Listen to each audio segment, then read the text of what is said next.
Give me my money.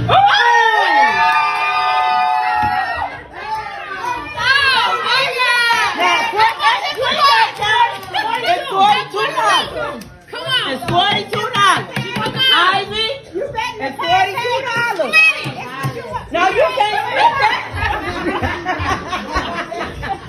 $42. Don't want to make no shit. Come on, just a fool, y'all. $42. Yeah, the pot. You want the pot? Look at Erica. Come on. Flip it. Get back, buddy.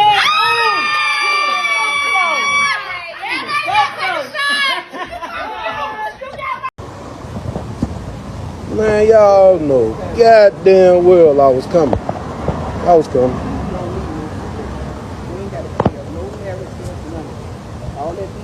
Hey, y'all look. Get with me.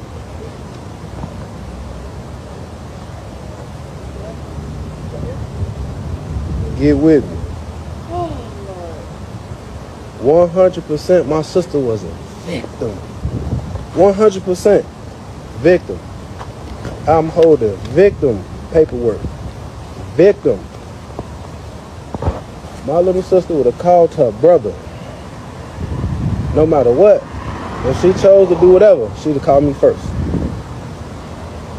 I'm here right now. I just had to do one of the hardest things in my motherfucking life. Roll right here. I ain't respond to no false narratives. I ain't say nothing. I let them post, make videos, and right now today, guess what I got? To both families, we took an L. But that shit y'all put out there, oh, she looked in his phone and she snapped and he went out the coward way. My sister was too raw. Why would she kill herself to make the envious people of her happy? She too raw for that. What happens when the story everyone believes is a lie? What happens when the victim is painted as the villain and the truth is buried under a mountain of gossip and assumption? On October 3rd, 2023, 38-year-old DeWanda Dayon and 44-year-old Noon Thurman were found dead in a home on Chicago's South Side. 2 gunshots in the early morning hours. And before the sun had even risen, the internet had its verdict. A woman scorned. A crime of passion. Case closed. But what if the story you know is the one someone wanted you to believe? What if DeWanda Dayon was killed twice? First by a bullet, and then by a lie. Before we get into the stunning truth, a huge thank you to the True Crime Unraveled community on YouTube and True Crime Unraveled TV on Facebook and TikTok. We see every single comment. We read them all, and we are so grateful for your engagement. You are the reason we do this. Now let's unravel this. This isn't just another murder-suicide story. We've all heard those. This is a story about narrative. How a compelling, dramatic, and utterly false story can spread faster than the truth, and how one man, armed with nothing but a piece of paper and a brother's love, fought to bring his sister back from the character assassination that followed her to the grave. We're going to examine the perfect storm of a juicy rumor, a flawed initial assessment, and a social media frenzy that convicted an innocent woman before the police had even finished their report.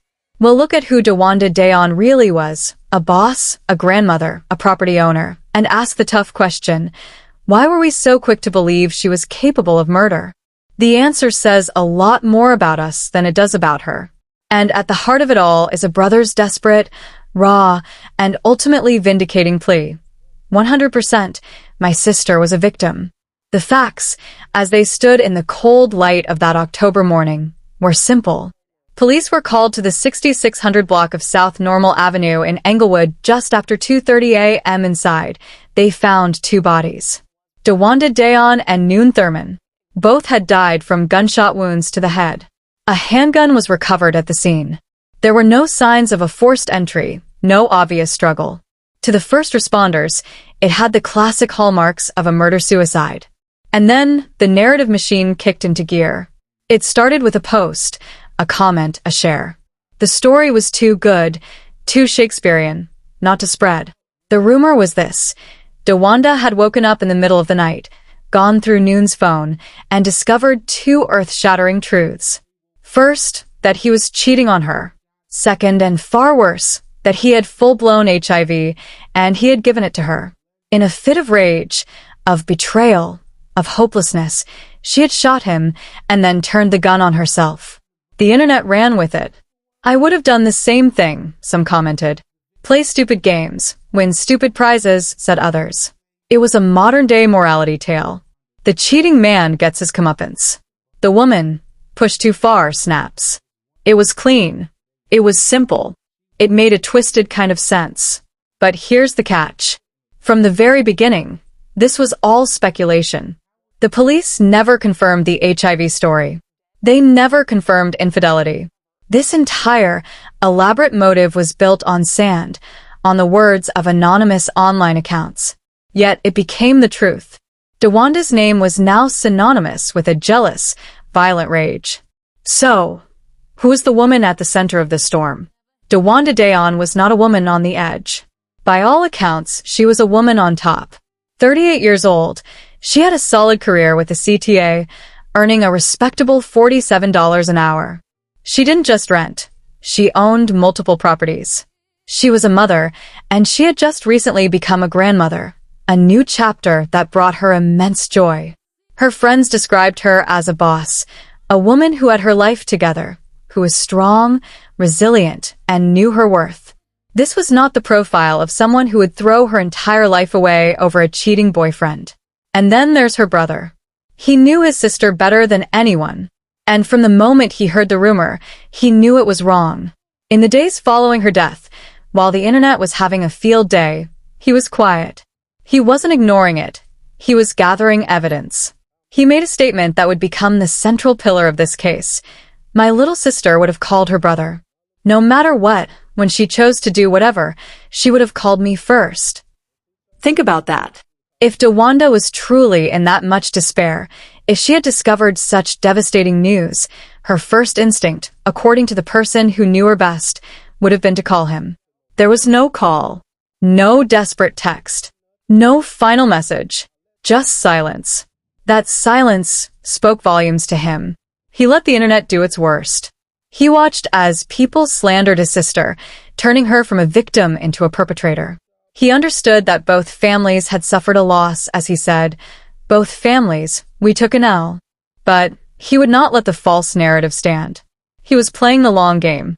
3 days after DeWanda's death, her brother went live on Facebook. The pain in his voice was palpable, raw, and unfiltered. This wasn't a press conference. This was a grieving man's cry for the truth. And he had the evidence to back it up. He held up official paperwork for the camera.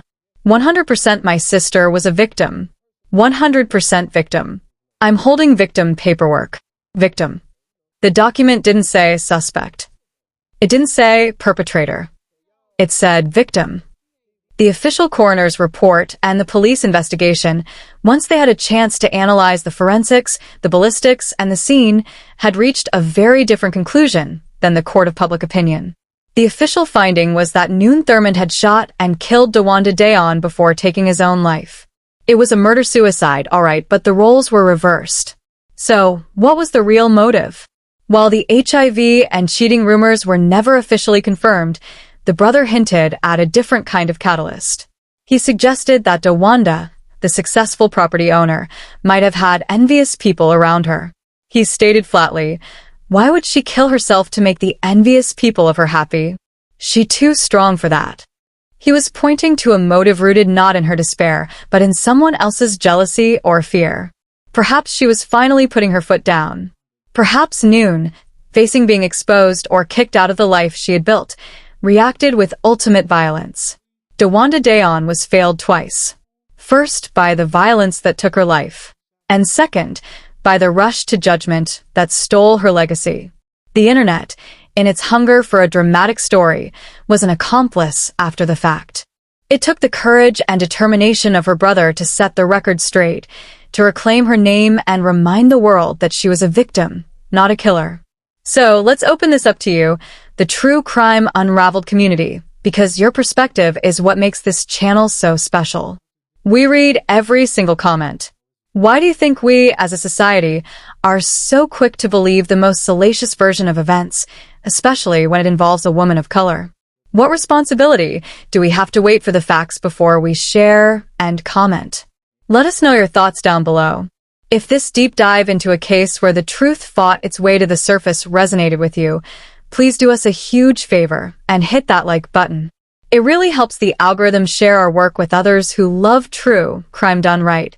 And to make sure you don't miss our next investigation into the stories behind the headlines, subscribe to True Crime Unraveled and hit the notification bell. Keep the comments coming. And remember, the truth is often hiding in plain sight, waiting to be unraveled. Man, y'all know goddamn well I was coming. I was coming.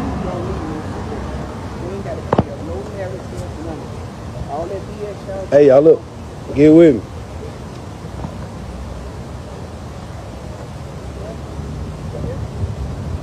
Get with me. 100% my sister was a victim. 100% victim.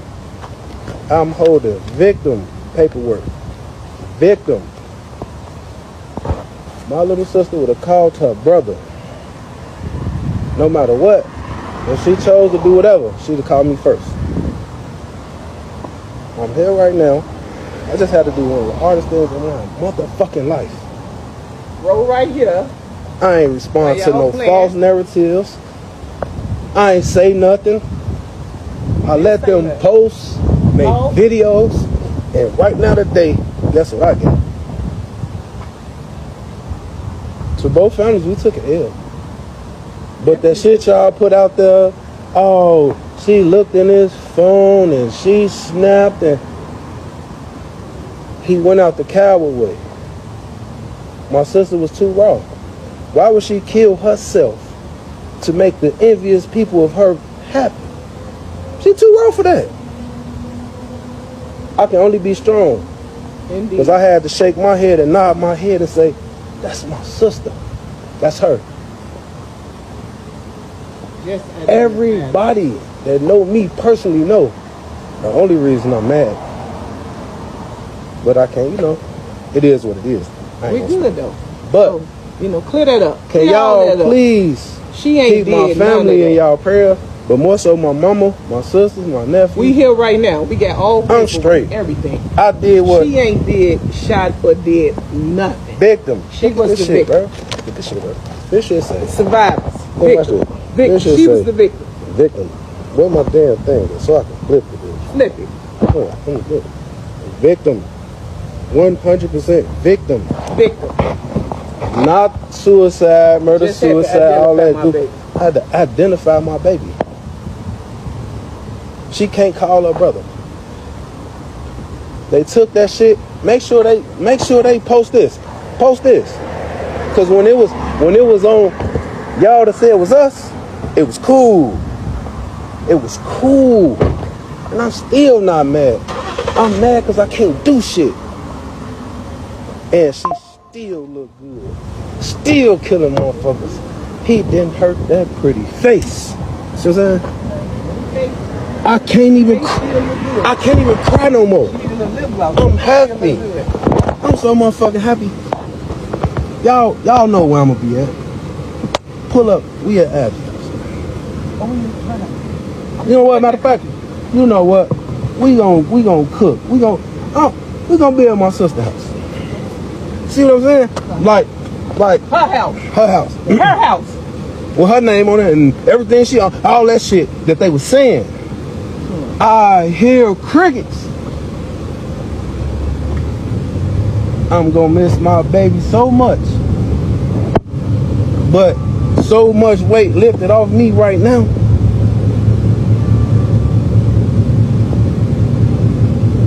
I'm still numb, I'm still in. But that right there just made me feel better. I can go hug my mama. She sent me. She said, I can't do it, son. I can't do it. They forced me to do the craziest, hardest shit of my life. I lost a homie in front of me. His brother became her best friend. That boy broke me down. I ain't mad no more.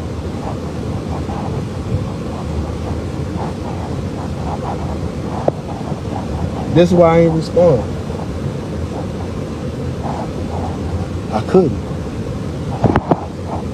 So make sure everybody post. Look, why they can't post? Tell them to post this.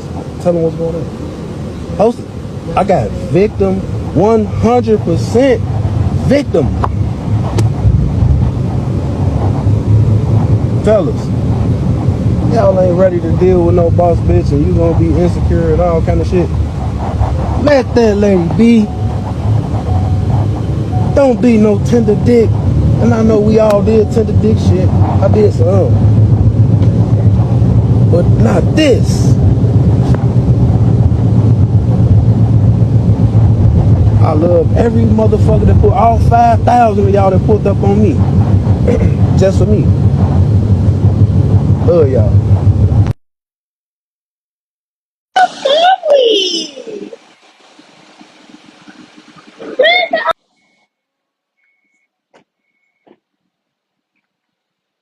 Deals and all that shit.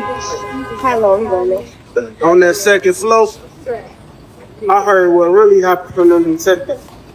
They told me what happened to my baby. Everybody out here, I've heard her say, I'm gonna go get my brother. You're gonna pay him, I gotta go. Let's go see him.